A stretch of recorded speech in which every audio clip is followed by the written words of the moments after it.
let's get started. I wanted to ask, there's been a lot of like mano-a-mano catfight kind of thing in a lot of the blogs and the press and stuff like that. And we wanted to, the first question I was interested in asking is what you think each has contributed to the computer and technology industry, starting with you, Steve, for Bill, and vice versa.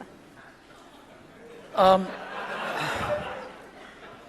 you know, Bill built the first software company in the industry. And I think he built the first software company before anybody really in our industry knew what a software company was, except for these guys. And that was huge. That was really huge. And the business model that they ended up pursuing turned out to be the one that worked really well, you know, for the industry. Mm-hmm. So I think, but the biggest thing was Bill was really focused on software before almost anybody else had a clue that it was really the software. That's what I see. I mean, a lot of other things you could say, but that's the high order bit. And I think building a company is really hard. And it requires your greatest persuasive abilities to hire the best people you can and keep them at your company and keep them working, you know, doing the best work of their lives, hopefully. And Bill's been able to stay with it for all these years. So, Bill, how about the contribution of Steve and Apple? Well, first I want to clarify, I'm not fake Steve Jobs. You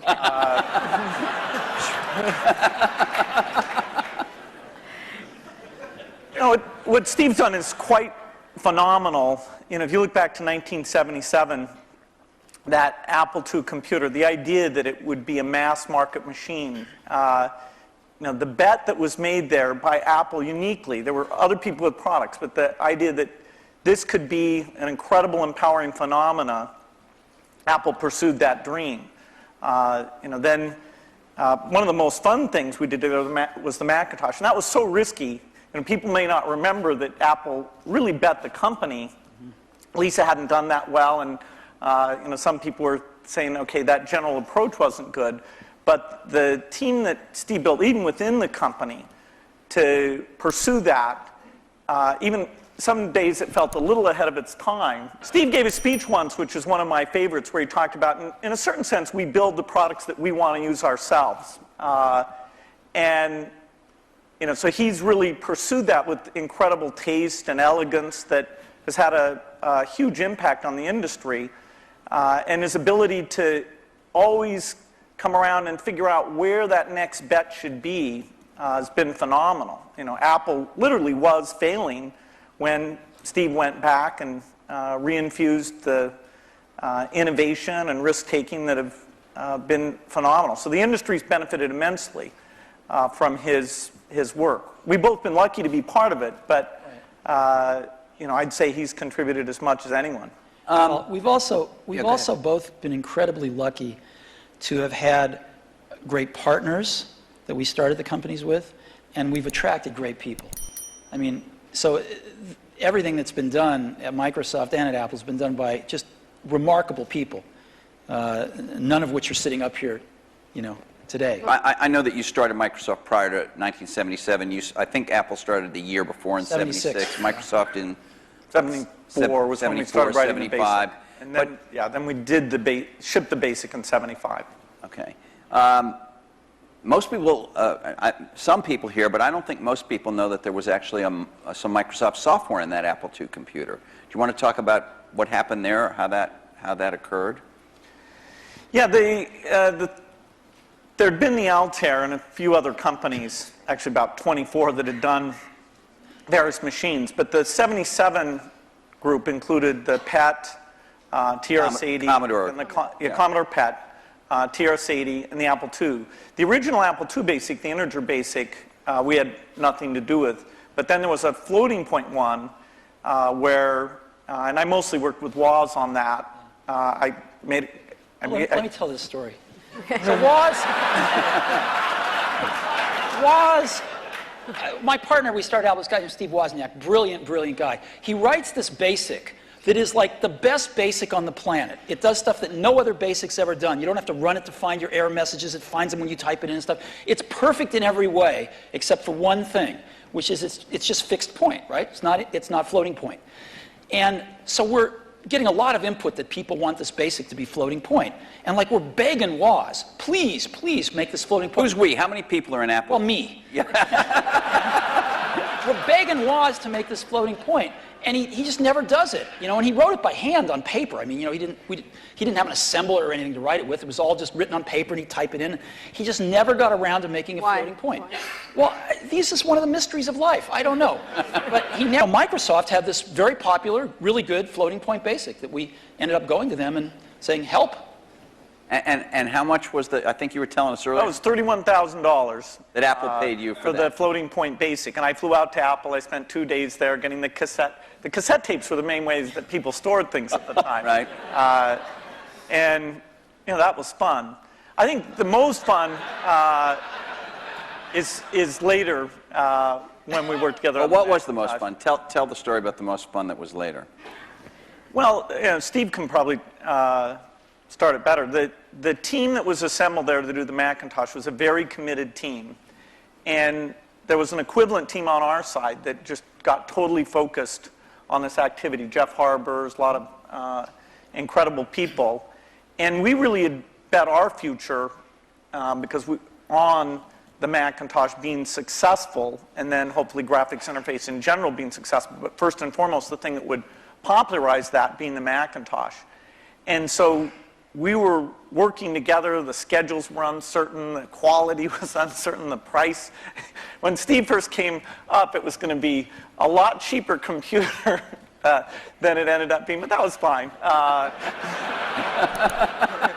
So you worked in both places, in both? Well, we were in Seattle, and we fly down there. But Microsoft, if I remember correctly, from what I read, wasn't Microsoft one of the few companies that were allowed to even have a prototype of the Mac at the time? Well, what's interesting, what's hard to remember now is that Microsoft wasn't in the applications business then. They took a big bet on the Mac because this is how they got into the apps business. I mean, Lotus dominated the apps business on the PC back then. Right. We had done just Multiplan, which was a hit on the Apple II. And then Mitch did an incredible job betting on the IBM PC. And 123 came in and, you know, ruled that part of the business. So the question was, what was the next paradigm shift that would allow for an entry? WordPerfect, we had Word, but WordPerfect was by far the strongest in word processing, DBase, and database. Well, you said you had decided that it was destructive to have this competition with Microsoft. Now, obviously, Apple was in a lot of trouble, and I presume that there was some tactical or strategic reason for that, as well as just wanting to be a nice guy, right? I mean, you know, Apple was in very serious trouble, and what was really clear was that if the game was a zero-sum game where for Apple to win, Microsoft had to lose, then Apple was going to lose. But that's, a lot of people's heads were still in that place. Why was that from your perspective? Well, a lot of people's heads were in that place at Apple, and even in the customer base, because, you know, Apple had invented a lot of this stuff, and Microsoft was being successful, and Apple wasn't, and there was jealousy and this and that. There was just a lot of reasons for it that don't matter. But the net result of it was there were too many people at Apple and in the Apple ecosystem playing the game of, for Apple to win, Microsoft has to lose. And it was clear that you didn't have to play that game, because Apple wasn't going to beat Microsoft. Apple didn't have to beat Microsoft. Apple had to remember who Apple was, because it had forgotten who Apple was. And so to me, it was pretty essential to break that paradigm.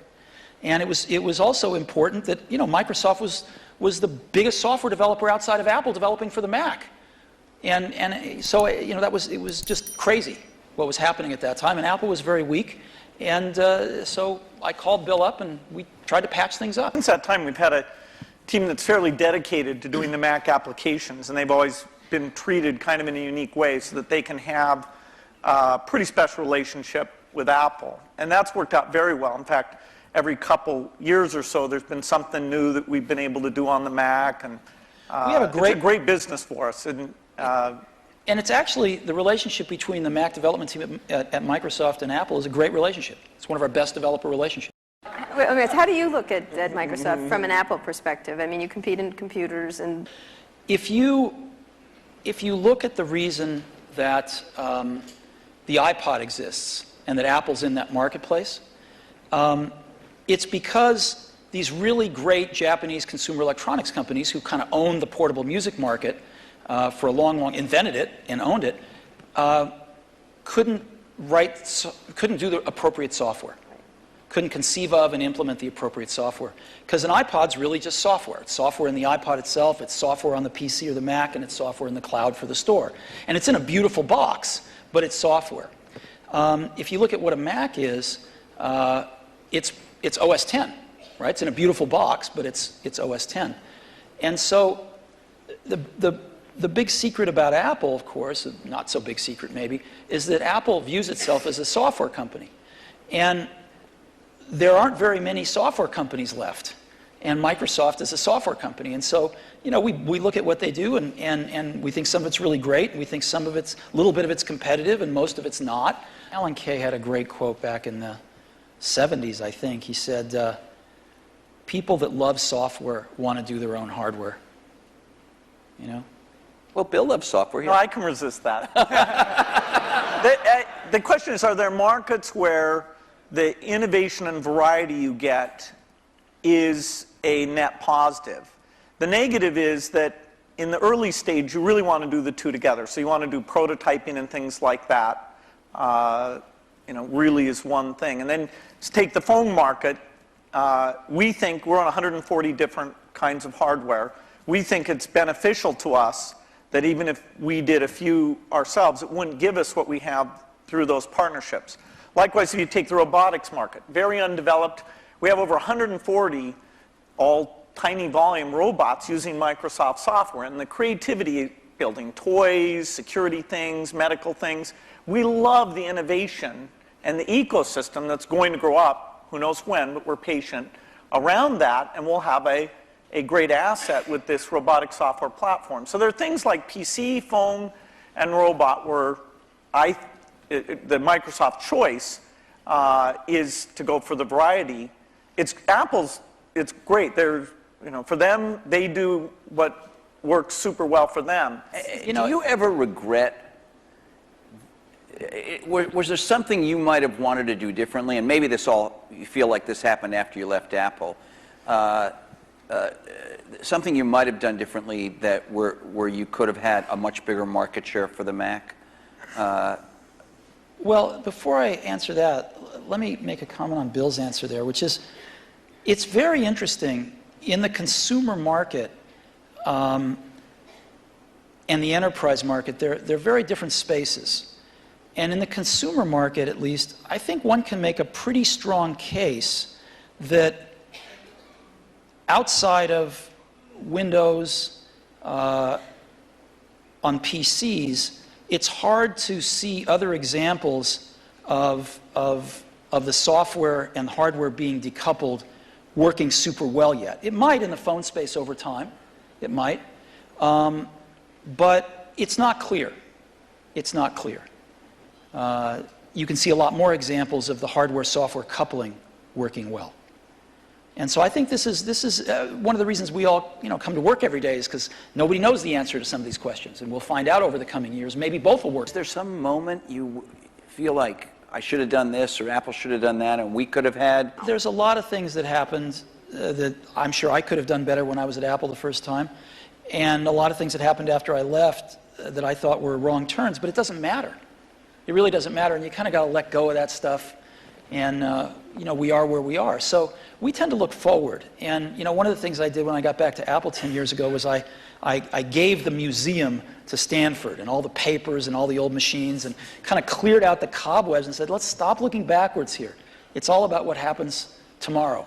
And because you can't look back and say, well, gosh, you know, I wish I hadn't gotten fired. I wish I was there. I wish this. I wish that. It doesn't matter.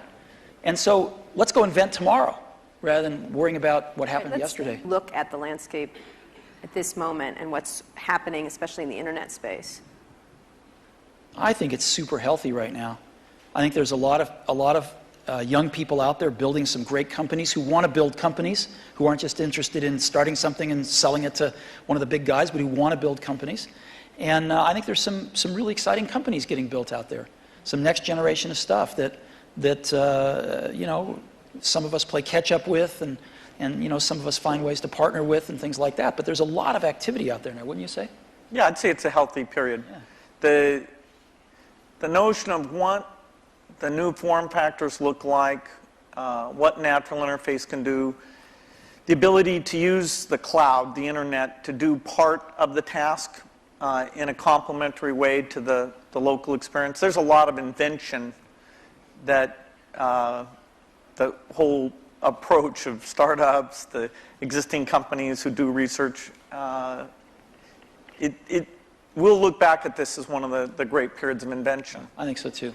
There's a lot of things that are risky right now, which is always a good sign, you know, and you can see through them. You can see to the other side and go, yes, this could be huge, but there's a period of risk that, you know, nobody's ever done it before. Do you have an example that would, for example? I do, but I can't say. Okay. And so, but I can say, when you feel like that, that's a great thing. Right. That's what keeps you coming to work in the morning, and and it tells you there's something exciting around the next corner. But so the two of you have certainly you're involved every day with the internet. You have internet products. You have a whole slew of stuff on the internet. You have iTunes and .Mac and all of that. But on another level, you're the guys who represent the rich client, the personal computer, the big operating system and all that. And there is a certain school of thought, and I'm sure it's shared by some people in the room, that this is all migrating to the cloud, and you'll need a fairly light piece of hardware that won't have to have all that investment, all the kind of stuff you guys have done throughout your careers. So as much as people might think of you as rivals, one way to think of you as the two guys. We're both dinosaurs. Huh? They were both dinosaurs. Dinosaurs or whatever. I can talk about that? No.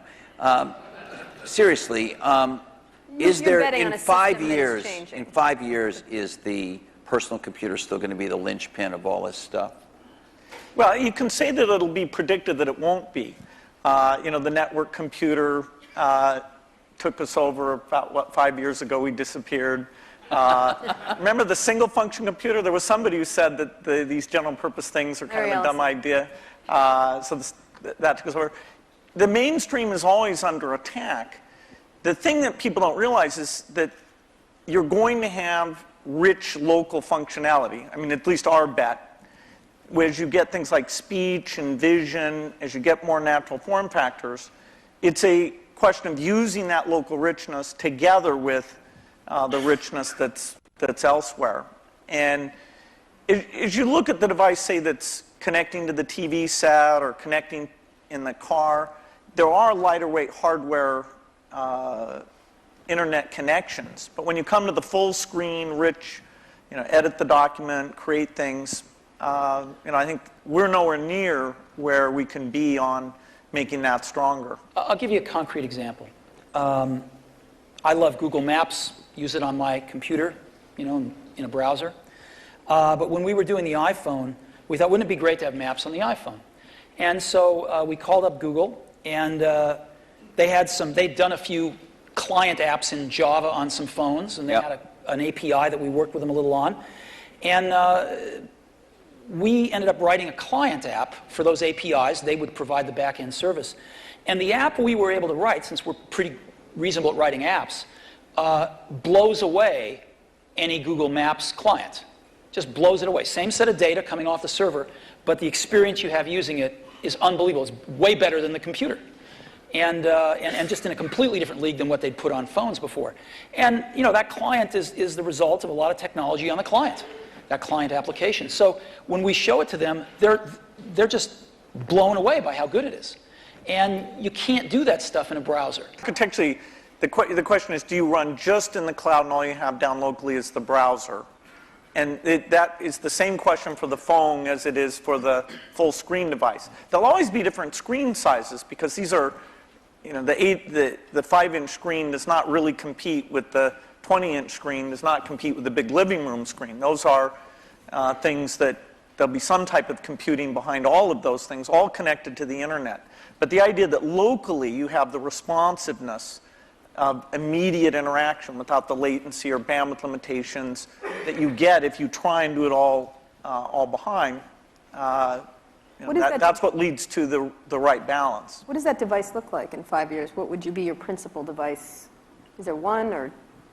Is it a, I think you use, I could be wrong, I think you carry a tablet. Right. Right.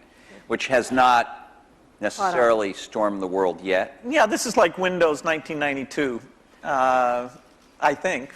That is, I'm unrepentant on my belief. What would you think each would be? I assume you carry you carry a tablet PC. I don't know what brand it is. Maybe you change them up. I don't know.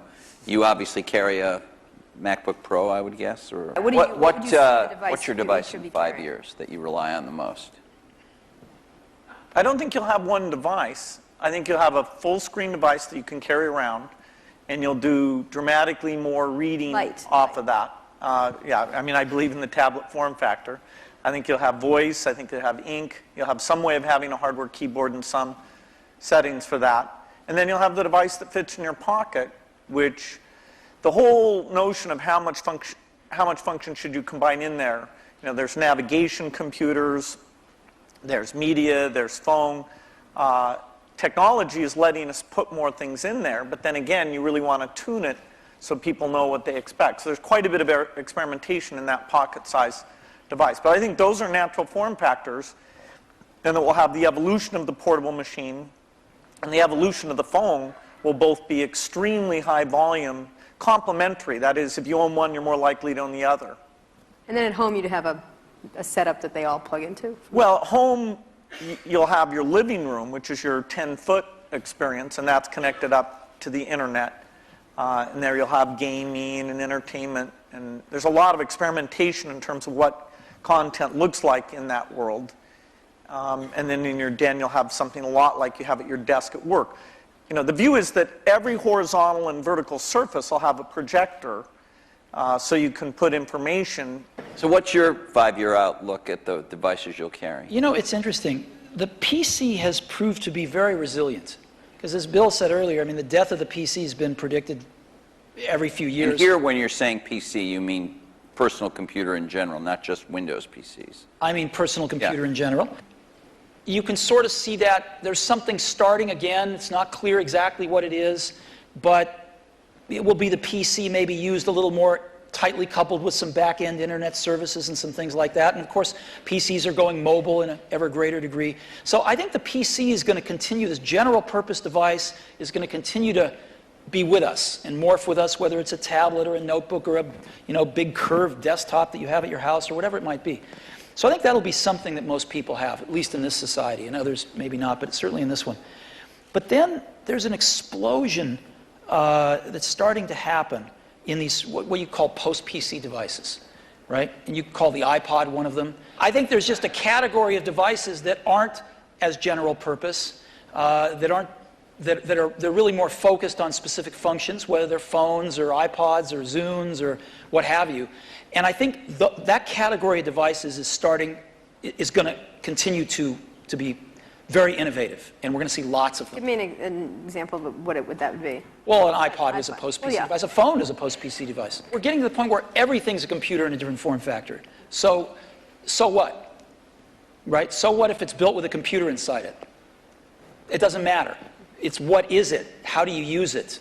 How does the consumer approach it? Outside of the computing area, what are the exciting areas in the internet space at all that you're looking at that you find that's interesting to each of your companies and in general for you?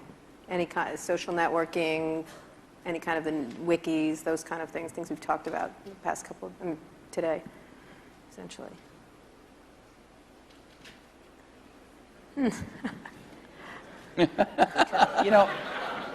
We're working on some things that I can't talk about. Again. Again, yeah. There's a zillion interesting things going on the internet. The most interesting things to me are these incredible new services that people are bringing up. And surrounding entertainment or? There's a lot of them surrounding entertainment, but there's a lot of them that have to do with just sort of figuring out how to navigate through life a little more efficiently. And I think, it's really great when you show somebody something and you don't have to convince them they have a problem that this solves. They know they have a problem. You can show them something, they go, oh my God, I need this. Microsoft, if I remember correctly, from what I read, do you worry about not being as nimble, both of you? I mean, obviously Microsoft's a much bigger company, but you're a big company.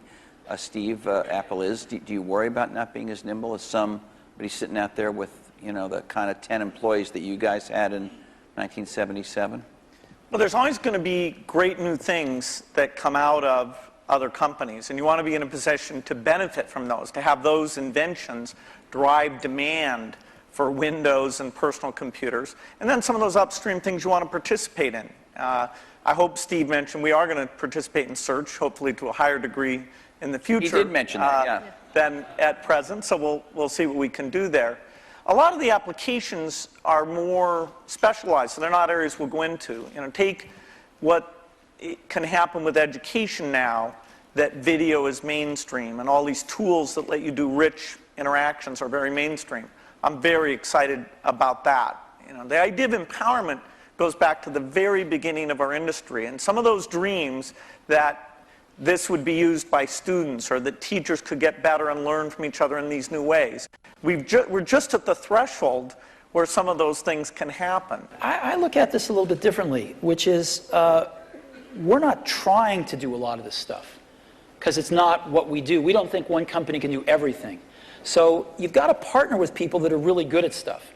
Like, we're not, I mean, maybe Microsoft is great at search. We're not trying to be great at search, so we partner with people that are great at search. And we don't know how to do maps on the back end. We know how to do the best maps client in the world, but we don't know how to do the back end. So we partner with people that know how to do the back end. And what we want to do is be that consumer's device and that consumer's experience wrapped around all this information and things we can deliver to them in a wonderful user interface, in a coherent product. And so in some cases, you know, we have to do more work than others. You know, in the case of iTunes, there wasn't a music delivery service that was any good, and we had to do one, so we'll do one. And what about this multi-touch stuff? It's really interesting. Obviously, Steve showed some of it on the iPhone when he introduced the iPhone. Will this make its way into, maybe you call it direct manipulation of objects with your hands and your fingers? Will this make its way into mainstream, let's say, laptop computers as a new UI or an additional part of the UI, or is that just a well, but go beyond the laptop. Specialized devices? Vision, software is doing vision. And so, you know, imagine a game machine where you just can pick up the bat and swing it, or the tennis racket and swing it. Yeah, we have one of those. No, that's not it. You can't pick up your tennis racket I see what you mean, and swing it. Right. You can't sit there with your friends and do those natural things. That's a 3D positional device.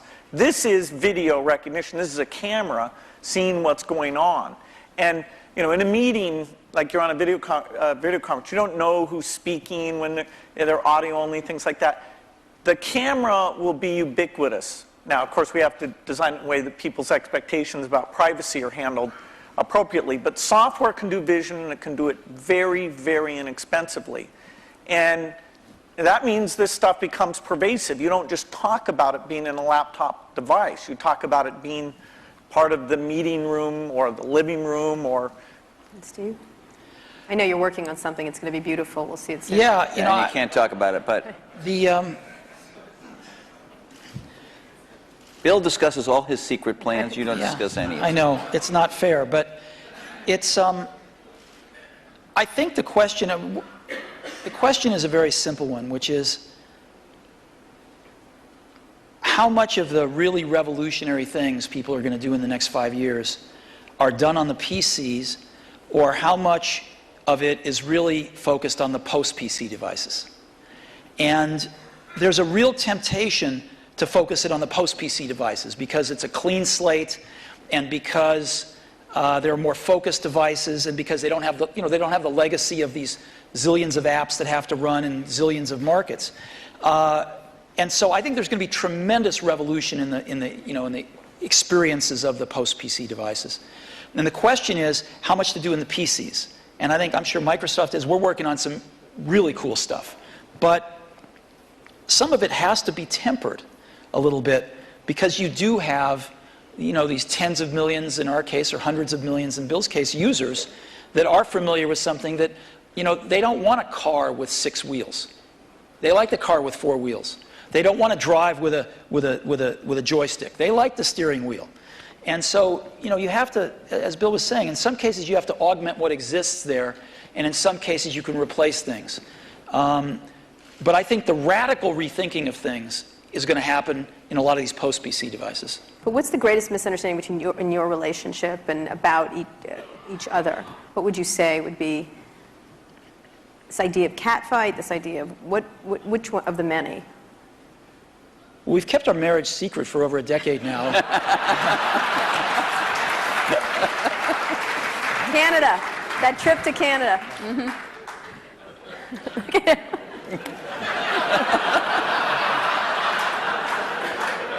was there? I don't think either of us have anything to complain about in general.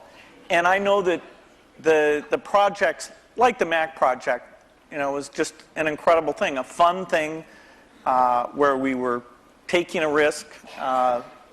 We did look a lot younger in that video. We did. You look 12 in the first one. That's how I try and look. It was 12. The Macintosh, of all the machines I've ever seen, is the only one that meets that standard.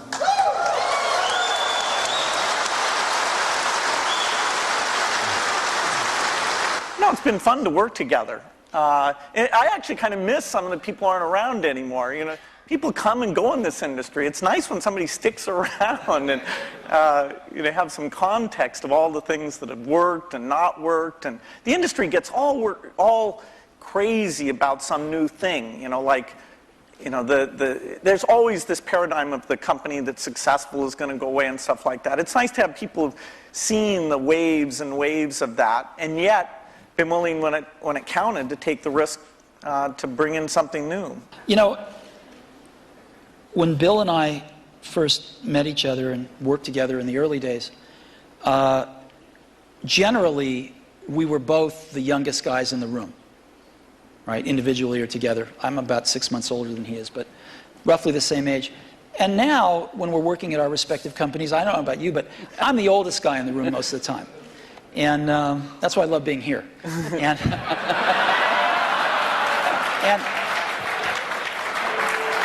so Happy to oblige. Happy to oblige. And I think of most things in life as either a Bob Dylan or a Beatles song. But there's that one line in that one Beatles song, you and I have memories longer than the road that stretches out ahead. And that's clearly true here.